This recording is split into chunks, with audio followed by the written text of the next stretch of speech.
और चौथे प्राणी उड़ते हुए अकाब के समान है। दोस्तों, इन चार प्राणी चार सुसमाचारों को दर्शाता है। उन चार सुसमाचारों में यीशु को चार अलग अलग चेहरा, चार अलग अलग चित्र, चार अलग अलग विषय, चार अलग अलग वाक्य। नमस्कार दोस्तों, फिर से और एक नया वीडियो में आप लोगों को स्वागत करता हूं। दोस्तों, आज हम देखने वाले हैं बाइबल का चार सुसमाचारों में यीशु मसीह को चार अलग अलग प्राणी करके क्यों कहा गया है। आप लोग भी जानते होंगे, इसी के बारे में नॉन क्रिश्चियन लोग भी सवाल उठाता है। उन लोग सवाल करते हैं, तुम्हारा बाइबल में क्यों चार सुसमाचारों है, और चार सुसमाचारों में भी यीशु को चार अलग अलग प्राणी और यीशु के बारे में चार अलग अलग कहानियों लिखा गई है। दोस्तों, हो सकते हैं आप लोग भी इसी के बारे में नहीं जानते होंगे, इसीलिए इसी वीडियो को अंत तक देखिए। दोस्तों, चलिए हम वचन पढ़ते हैं। यहेजकेल अध्याय 1 वचन 10। उनके सामने के मुखों का रूप मनुष्य का सा था, और उन चारों के दाहिनी ओर के मुख सिंह के से, बाईं ओर के मुख बैल के से थे, और चारों के पीछे के मुख अकाब पक्षी के से थे।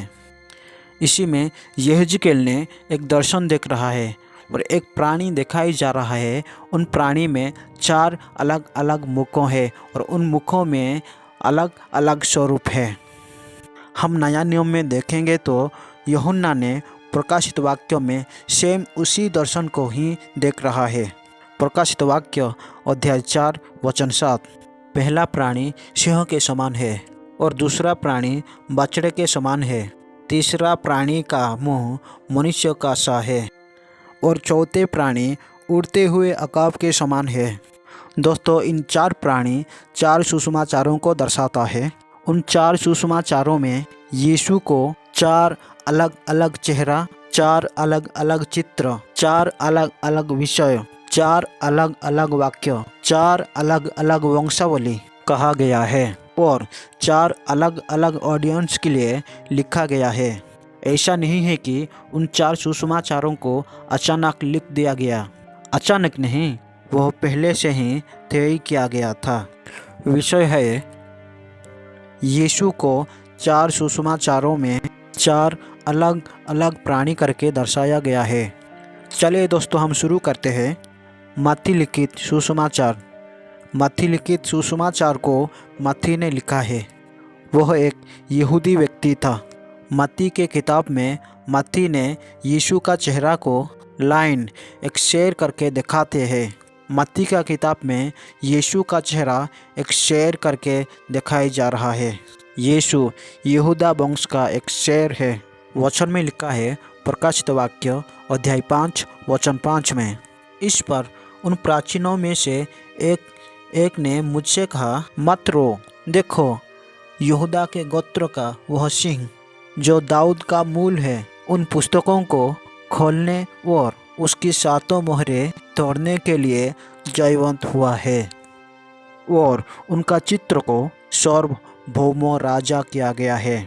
वह सारे धरती पर राज्य करने वाला राजा है। यहूदी लोग ने विश्वास करते थे एक मसीहा आएगा और हम लोग को जो शत्रु ने सताते हैं उन लोगों को युद्ध करके हमको जिताएगा और इन सारे धरती पर वह राज्य करेगा। इसीलिए मत्ती ने लिख रहा है यहूदी लोगों को, वह शेर का रूप एक मसीहा है जो मसीहा को आप लोग इंतजार कर रहा था। उनका विषय मत्ती का किताब में उनका विषय को लिख रहा है, उसको एक राजा करके दर्शा रहा है और उसका राज्य के बारे में लिख रहा है। हम मत्ती का मुख्य वचन पढ़े तो मत्ती अध्याय 4 वचन 17। उस समय से यीशु ने प्रचार करना और यह कहना आरंभ किया, मन फिराओ क्योंकि स्वर्ग का राज्य निकट आया है। यीशु का प्रचार था यहूदी लोगों के लिए, मन फिराओ, स्वर्ग का राज्य निकट है। लेकिन उन लोगों ने मन नहीं फिराया है, इसीलिए यीशु ने उन लोगों के साथ इस धरती पर राज्य नहीं किया। वचन में लिखा है, यूहन्ना अध्याय 1 वचन 10 और 11 में, वह जगत में था और जगत उसके द्वारा उत्पन्न हुआ और जगत ने उसे नहीं पहचाना। वह अपने घर आया और उसके अपनों ने उसे ग्रहण नहीं किया। यहूदी लोग ने यीशु को नहीं पहचाना, लेकिन आने वाला समय में यीशु ने इस धरती पर राज्य करने वाला है। मत्ती किताब का वंशावली। मत्ती ने लिख रहा है यहूदियों को वह दाऊद और इब्राहिम का वंश है, उसी वंश से वह उत्पन्न हुआ है। इसीलिए मत्ती का किताब यीशु का वंशावली को इब्राहिम और दाऊद से शुरू करता है। मत्ती अध्याय 1 वचन 1 में लिखा है, अब्राहम की संतान, दाऊद की संतान, यीशु मसीह की वंशावली। और इस मत्ती किताब को मत्ती ने यहूदी लोगों के लिए लिखा था, लेकिन इसी किताब को अभी का समय में हम भी सीख सकते हैं, पढ़ सकते हैं, जानकारी प्राप्त हो सकते हैं। मार्कुस लिखित सुसमाचार। मार्कुस ने एक यहूदी व्यक्ति था। मार्कुस ने यीशु का पेश, उनका चित्र को ऑक्स, भेड़ करके दर्शाता है। मार्कुस कहता है यीशु एक भेड़ है। हम उसका चित्र को देखें तो सर्वेंट, वह एक नौकर है। मार्कुस ने रोमांस लोगों के लिए लिख रहा है यीशु एक नौकर है। मार्कुस किताब का विषय है यीशु के बारे में। वह एक नौकर के कार्यों एवं सेवाएं करने वाला एक नौकर है। वह बैल का रूप एक नौकर है। उसी समय में रोमांस साम्राज्य चल रहा था। रोमियो लोग ने राज्य कर रहा था। इसीलिए मार्कुस ने लिख रहा है, हे रोमियो, यीशु तुम्हारा नौकर है, वह तुम्हें सेवा करेगा।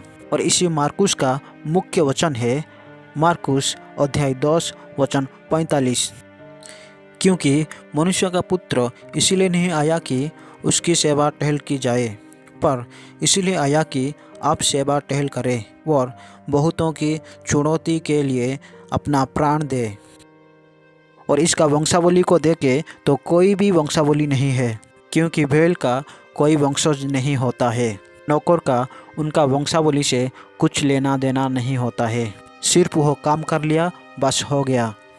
दोस्तों, इन मार्कुस किताब को मार्कुस ने उन रोमियो लोगों के लिए लिखा था और अभी का समय में हम पढ़ सकते हैं, सीख सकते हैं और पालन कर सकते हैं। चले दोस्तों, हम लूका रचित सुसमाचार में जाते हैं। लूका लिखित सुसमाचार। लूका एक गहरी यहूदी था और वह एक आयुर्वेदी डॉक्टर था। लूका ने यीशु का चेहरा को एक आदमी करके दर्शाता है। यीशु वह एक मनुष्य है और उनका चित्र को देखे तो वह एक आदमी का बेटा है। उनका चेहरा, उनका चित्र बिल्कुल आदमी ही है। और लूका ने इन किताब को ग्रीक यूनानी लोगों के लिए लिख रहा है। लूका किताब का विषय है वह एक मनुष्य और मनुष्य का उद्धार करता है। यीशु एक मनुष्य जाति का उद्धार करता है। ग्रीक और यूनानी लोग ने देवी देवताओं को तो पूजते थे, लेकिन उद्धार करने वाला कौन है वह नहीं जानते थे। इसीलिए लूका ने लिख रहा है यीशु तुम्हारा उद्धार करता है। इस लूका किताब का मुख्य वचन है लूका अध्याय 19 वचन 10। इसमें इस तरह लिखा है, क्योंकि मनुष्य का पुत्र खोए हुओं को ढूंढने और उनका उद्धार करने आया है। लूका लिख रहा है यीशु एक मनुष्य का पुत्र है। लूका ने यीशु का उद्धार के बारे में कह रहा है, जिस मनुष्य से इस धरती पर पाप आया था, उस मनुष्य से इस धरती पर उद्धार भी आएगा।